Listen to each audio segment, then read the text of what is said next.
La próxima constitución podría llegar a decir así: todo núcleo de población se constituye en una municipalidad en la provincia de Santa Fe. Vamos a hablar de este tema con la diputada y convencional Germana Figueroa Casas. Muy buenas noches, gracias por atendernos. Hola, ¿qué tal? ¿Cómo están? Muy bien, gracias por estar ahí.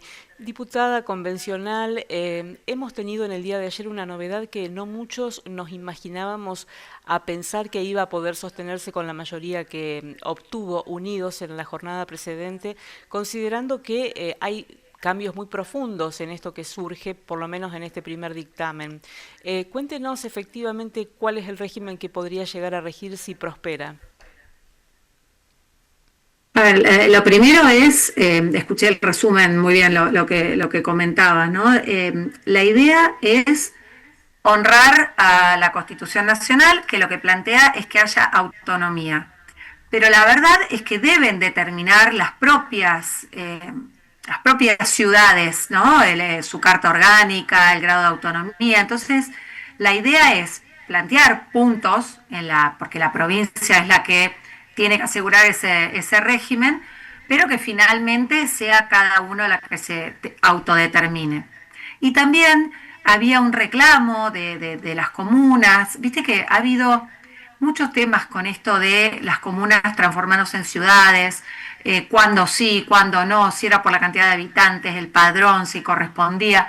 Y la verdad es que la idea de unificar y que todas sean ciudades, creemos que es algo muy positivo, o sea, que todas sean municipios, pero obviamente con distintos regímenes, porque tenemos 365 localidades, pero tenemos ciudades muy grandes, tenemos ciudades medianas, tenemos muchos pueblos más pequeños, entonces tratar de mantener una cierta diferencia y también dar opciones, ¿no? Que puedan decidir si quieren esa autonomía o no cuando tienen una cantidad de habitantes. Así que igualmente, como también comentabas, ¿no? Esto es una propuesta. Hay que seguir hablando, ahora pasa a la comisión redactora, que eso no existe en las leyes en general, pero acá como es una constitución, hay una comisión que se encarga de ver cómo todo conecta con la constitución vigente y el resto de los partidos están presentando también dictámenes que hay que verlos y hay que hablar, y así que puede haber modificaciones hasta que, digamos, se termine y se vote en el pleno, en el recinto. Diputada, en órdenes prácticos, ¿qué significa para una comunidad media, 50.000 habitantes, quizás un poco menos como Esperanza, tener la posibilidad de hacer su propia carta orgánica? ¿Qué puede incluir esa carta orgánica para su futuro funcionamiento? Y luego, ¿cuáles son las atribuciones? Me llama la atención especialmente las administrativas para saber en qué medida van a manejar sus propios recursos estos nuevos municipios. Es toda una discusión porque parte de las cláusulas transitorias, se llaman así porque no van a estar en el cuerpo general, tienen que ver con algo muy importante, porque la verdad que la autonomía tiene mucho que ver con la posibilidad, digo, cuando una persona es autónoma es cuando también puede mantenerse, entonces la parte económica es muy importante y lo que se plantea es que antes de 2 años se haga un nuevo régimen de coparticipación. Para los que están viendo, es la forma en que los impuestos que recauda la provincia se distribuyen entre provincia y municipios y luego entre los municipios y comunas, ¿no? Pero luego van a ser todos municipios entre sí. Entonces, eso también es parte y tiene que ir por el lado de una ley. Y luego las cartas orgánicas va a haber ciertas bases, por ejemplo, aprendiendo de experiencias de otras provincias. En Córdoba, por ejemplo, cada municipio determina cuándo son sus elecciones. En años de elecciones a veces hay cada 2 fines de semana hay una elección en un municipio distinto a Córdoba. Así que algo que se plantea es que el régimen electoral sea uno, unificar, porque vieron que hay ciudades que están como, Sí, digamos, ahora no recuerdo coinciden con Avellaneda, el por ejemplo. gobernador. Claro, Rafaela, bueno, hay varios, entonces la idea es unificar, hay un régimen de transición para unificar y que luego haya una sola elección, ¿no? En toda a los 4 años, y evitar todas esas elecciones que están como descoordenadas y en la misma fecha. Eso es una cuestión de orden. Pero luego, por ejemplo, una municipalidad podría decidir que se elijan concejales por distintos barrios, podría decidir las atribuciones que tiene el consejo. O sea, bueno, y me parece muy importante saber para tranquilidad que también si la provincia le delega funciones a esos municipios, le tiene que delegar el ingreso correspondiente. Eso no es menor porque ha pasado que, sobre todo con nivel nación-provincias, ¿no? Que a veces se delegaban si se funciones, transfiere la responsabilidad, pero no el recurso. Exacto, y eso que termina siendo una carga para los ciudadanos, que terminan teniendo que pagarlo en los impuestos. Entonces, también plantear eso, pero va a depender de lo que elijan cada ciudad para sí, ¿no? Y algunas a lo mejor deciden no tener estas cartas orgánicas y entonces va a haber una ley, como ahora tenemos la ley orgánica de municipios, que las organice. Las que quieran independizarse, digamos, de esa ley, podrán hacer su carta orgánica y tomar decisiones siempre con, digamos, base en la Constitución. Diputada, pienso un poco en lo que pasó en el tema que tiene que ver con la coparticipación relacionado a la reforma que tuvimos en 1994 y finalmente esa Constitución Nacional establecía que debía darse un nuevo régimen de coparticipación y esto no pasó nunca. Usted habló de un plazo de 2 años para que finalmente se reglamente aquí en la provincia de Santa Fe. ¿Y se va a hacer alguna especie de ley de reaseguro para prever qué pasa si eso no consigue el acuerdo de quienes tengan que llegar a ese acuerdo para, digamos, darle sostenibilidad jurídica a lo que pasa en el interregno y no estemos como la nación sin esa ley que está mandándose desde la Constitución? Claro, el problema que tuvo el tema de las provincias que tienen una independencia mayor, digamos, que la que puede tener un municipio, es que tenía que hacerse en forma unánime.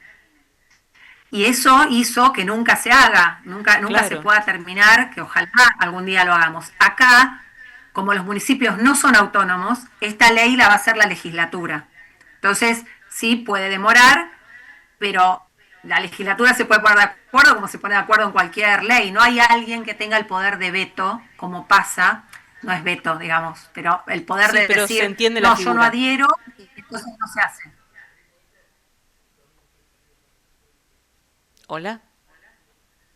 Hola, ahí está, se cortó, me parece. ¿Me Sí, escucha? sí, pero ahora la escuchamos bien.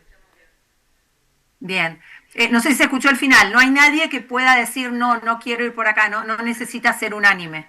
Entonces no tiene el impedimento que tiene la ley de coparticipación federal, que es una deuda enorme, porque la verdad que se sigue, ayer mismo en el Congreso se planteó, ¿no?, el tema de los ATN que salen de esa ley de coparticipación. Es algo que hay que resolver.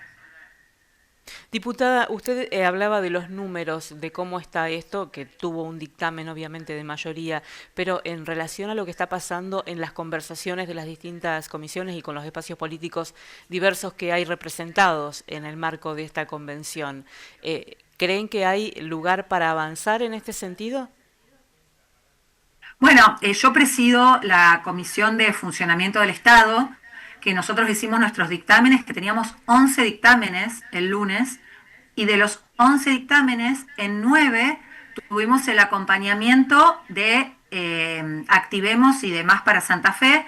La Libertad Avanza no acompañó ninguno, pero el resto, digamos, de los que estábamos, firmamos todos, 9 de los 11 dictámenes. Eso muestra que lo podemos hacer, ¿no? Es hablar, es escucharse, es encontrar, pero creo que es posible y lo demostramos en esta comisión. Así que me parece que hay una posibilidad cuando llega el momento de votar, uno puede pedir modificaciones, puede acordar. Así que creo que sí, que hay posibilidades de sumar voluntades. La última, ahora sí, una digresión a propósito de que usted nombraba la Libertad Avanza y esto ya es muy del orden político. Su partido, el PRO, ha acompañado en muchas situaciones al gobierno nacional, incluso en temas muy delicados, donde ha tenido que sostener el veto que por número el gobierno no podía sostener. Y hoy nos enteramos, o ayer en realidad, de cambios en el propio bloque de La Libertad Avanza con salida de legisladores que estaban dentro de ese espacio. ¿Hay una lectura que corresponda o que usted esté haciendo en relación a esto? ¿Los propios aliados del gobierno o los militantes o los que llegaron con el gobierno están yéndose e incluso en circunstancias muy difíciles el PRO sigue sosteniendo esto? ¿Qué piensa usted? Nosotros, desde que asumió este gobierno, hemos optado por hacer lo correcto y no lo que nos convenía. Eso ha terminado, como vemos, en que el PRO quizás perdió en esto, ¿no? De nuestros votantes, nuestro acompañamiento y muchos de la gente que nos acompañaba ahora eligió a La Libertad Avanza, ¿no? Pero eso no hace que nosotros no tengamos que hacer lo que nos parece correcto. Así que eso venimos haciendo. El tema es que no hemos tenido, por ejemplo, en discapacidad tuvimos posiciones distintas. Nosotros hablamos, estuvimos hasta el martes a la noche pidiéndole al gobierno que hiciera un gesto que es lo que nosotros planteábamos. Nosotros teníamos un proyecto para el tema de discapacidad, donde sabiendo lo difícil que está la situación, planteábamos actualizar el nomenclador.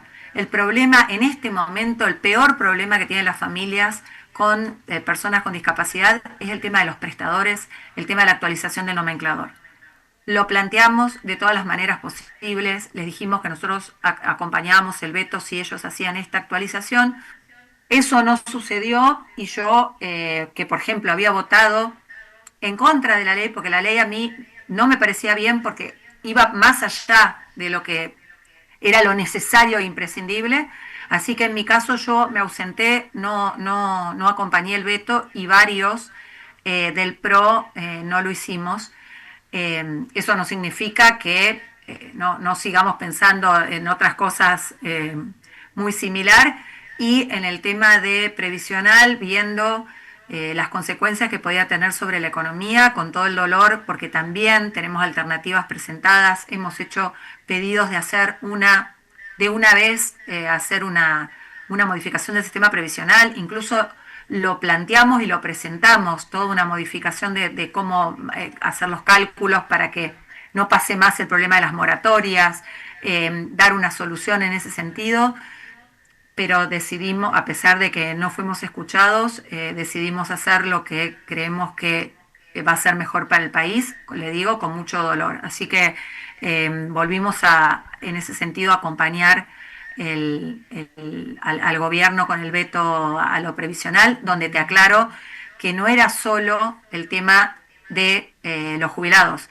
había incluido ahí deudas de las cajas, una cantidad de dinero enorme para estas cajas provinciales en un momento en que no estaba el dinero para hacerlo y en el cual se están auditando y tratando de conciliar las cuentas entre las distintas cajas. No es el caso de Santa Fe, que es una provincia responsable, pero hay otras provincias que no, y entonces en este momento no, el monto sobre el PBI daba unas implicancias sobre el superávit fiscal que creemos que las consecuencias iban a ser muy gravosas. Era una ley que no era solo para los jubilados, pero tampoco está bien que no se le den soluciones. Entonces siempre quedamos en esa situación muy, muy incómoda, donde hay dos opciones, de alguien que no escucha y de otros que van para destruir directamente al corazón de la economía, y es muy difícil estar en esta situación, y uno va tratando de decidir